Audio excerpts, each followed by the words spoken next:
Forsman, who's joining us from our Hamilton studios.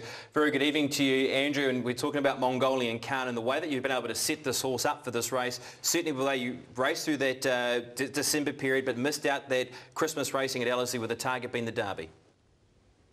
Yeah, absolutely. I mean, the target's been the Derby all the way through. We had a bit of a hiccup missing the race at Otaki that was called off, so went to Ellerslie just before Christmas time. He had to freshen up, and he's been a better horse since. Andrew Rodley here. Andrew, the draw hasn't been the kindest, barrier 12. How tricky is it in your eyes? I don't think it's a problem, to be honest. Look, he's drawn in the last couple and he's gone forward just due to lack of pace in the races. I think it's better than drawing inside of 5 or 6, because if he was a bit tardily out of the gates, you get back and you get shuffled down on the rail, you're in a bit of trouble. So I was happy that I was hoping he'd draw sort of anywhere between 6 and 10 or 10, 11, 12. It wouldn't really worry us too much. Andrew, when did you first identify that this horse was, a Derby type 3-year-old?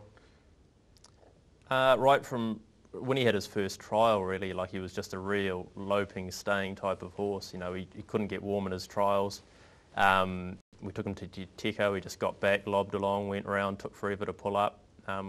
Went to his first start at Te Rapa and we thought he'd go well, but he'd need a mile before he was winning, and I think the fact that he won that day just showed the class that he's got.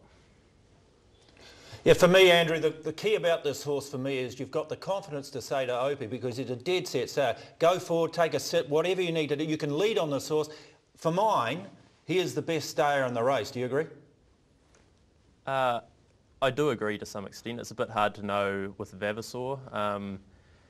Look, she's a big, strong, imposing filly, and if she gets to the front and can dictate terms, she could be very hard to catch. So that depends on what she does. She's going to have to do a bit of work from a wide draw, and she's a bit of the unknown going into the race. But look, we're confident anyway in our horse and his ability to stay.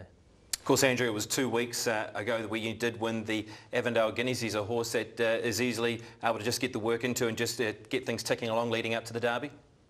Yeah, he's a colt, and that helps. I think, you know, he's a good doer, never leaves feed, just does his work, comes home, and look, he's an easy horse to train now. He's been well moulded by our staff at home. They've done a great job with him. Well, Andrew, thanks for your time, for being able to join us here on the TV3 New Zealand Derby preview show, and all the best when it comes to the weekend. Thank you. Cheers.